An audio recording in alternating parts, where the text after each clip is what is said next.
The carpet was moist, pungent with a mold-like foul odor. The walls were an endless depressive yellow. The fluorescent lights above never stopped their orchestra of headache-inducing hums. It started to get closer. I knew right away this reality was not mine. This was the back rooms. Our world is no stranger to the so-called glitches in the Matrix. But what if these glitches became more and more unstable, more and more dark? The first ever mention and upload of the back rooms was back in May of 2019 on the site 4chan. The user uploaded a single picture depicting the famous yellow walls with office-like carpets. The user also stated that these back rooms go on for nearly an inescapable distance. They say the only way to access these back rooms is by dreaming, seeing visions, or worst of all, no-clipping out of this reality. No-clipping is most notable from video games. For example, let's say a wall in a game exists. Usually, you just hit it and bounce back. But if it's no-clipped, it means the wall isn't attached to the world, thus letting you go through it. The same is supposed to happen in real life. That is why it's so hard to access the back rooms, and why probably it's for the best that it stays that way. There are supposed to be 3 different backroom levels, but as many as 1,000 plus have been mentioned. The first level, level 0, is described to have mono yellow wallpaper, has a damp, moist smelling carpet, and fluorescent office lights that never cease to hum. The further you walk, the more you will notice how vast this room is. This room has a lot of walls that create many cross sections and many dead ends. Sprinting will do you no good, because the more noise you make, the more noise they'll hear. Who are they, you ask? Not many who encounter them survive, but they have been given the name hounds. Hounds are humanoid-like creatures that walk on all fours. They have been noted to have long black hair growing on their heads. They have very sharp claws with extremely large mouths lined with dagger-like teeth. Their only origin stems from the hive, another supposed backroom level in which they hatch from egg-like sacs. The only warning they'll give you about their presence is a deep rumble sound emanating from somewhere in what you thought was an empty maze. If you happen to see one, the best thing to do is back away slowly in the opposite direction. If they do spot you, do not appear agitated. They become hostile when someone acts in distress. They can be intimidated momentarily when you stare them down. It is absolutely important that you do not get bit. Their saliva contains a disease named hound virus that will turn the infected person into a hound as well. You will have roughly 20 to 25 minutes before symptoms begin to appear. These symptoms are rash and discoloration around the bite, foaming at the mouth, dizziness, mild to severe muscle spasms, increased aggression, stomach cramps, and vomiting. 20 to 30 minutes after the symptoms kick in, the virus will start to reconstruct your body to match that of a hound. The process is both physically and auditorily painful. All your nails begin to be pushed out and replaced with claws and fangs. Your limbs begin contorting and dislocating to be able to only move on all fours. The last transformation is rapid hair growth on the head, with combined feral and hostile states. If you happen to encounter another wanderer besides yourself, and he or she is infected, the best thing to do is kill them or isolate them, as no known cure has ever been found. However, it is theorized that the rabies vaccine could be utilized to create a cure for the hound virus, though no one has actually lived to try. If you manage to survive an encounter with the hounds, how then are you gonna get out? All the exits are based solely on luck. An indicator that you have found the exit is if one of the many yellow walls appear to be darker or even slightly glitchy in nature.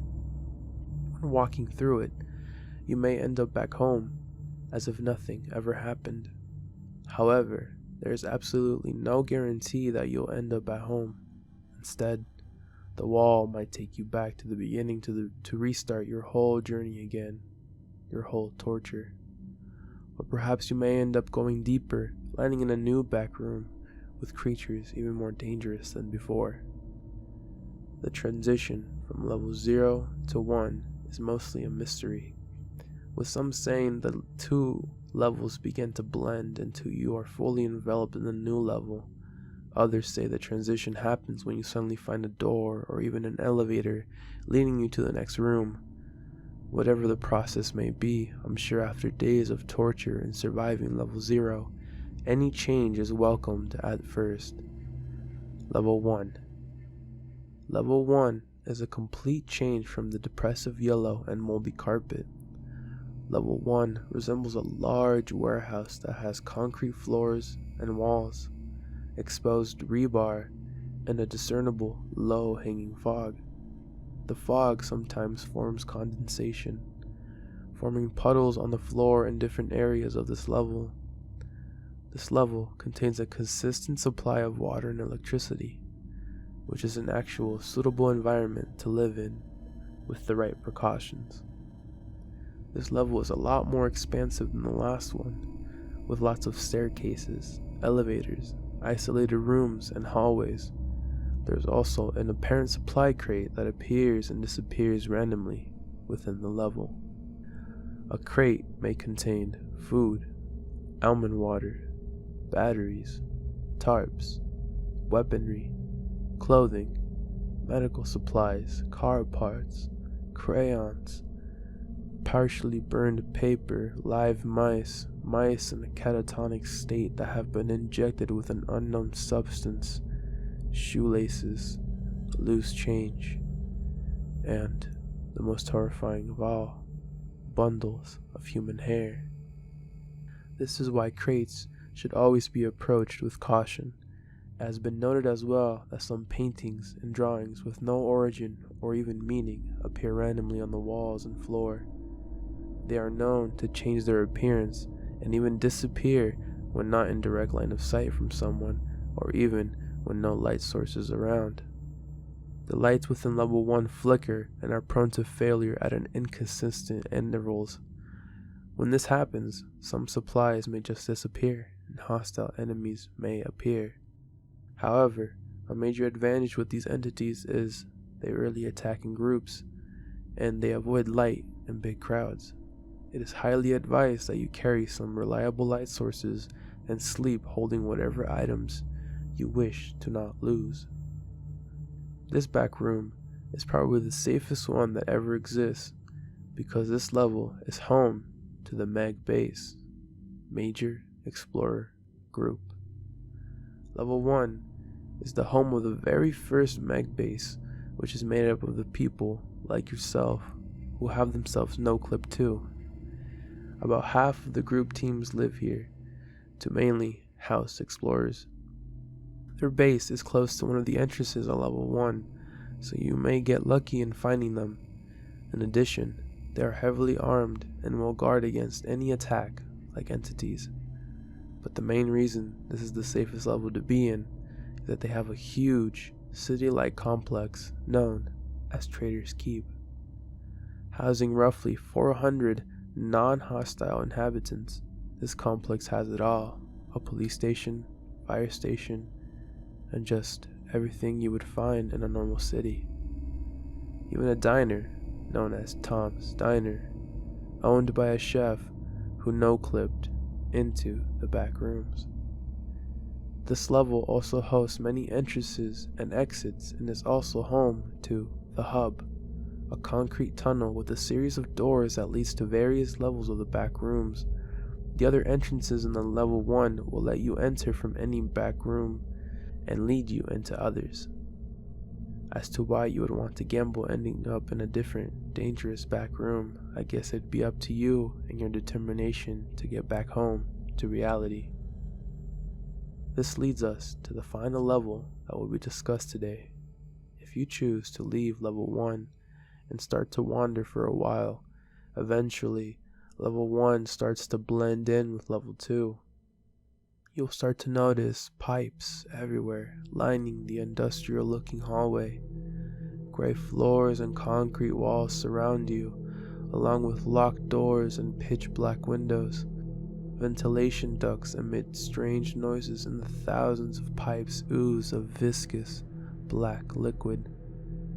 The hum buzz of the lights in this level is much stronger than level 1 or 0, as well as it being very hot and very claustrophobic. If the environment isn't unsettling enough, the number of entities will be. Apart from your familiar hounds, there are a lot of dangerous entities on this level. This is a level you should totally avoid unless well equipped with supplies and manpower. The only way to leave this room is to get lucky enough with some stairs or perhaps some of the locked doors. But the main way to escape that has been noted is to imagine this room as your home, and maybe, just maybe, it will work. People have said that level 2 is the last true level of the back rooms, but with so many other people claiming that there are many more levels than just the main 3, it makes you wonder a bit. The only way to really find out is by diving deeper into the back rooms.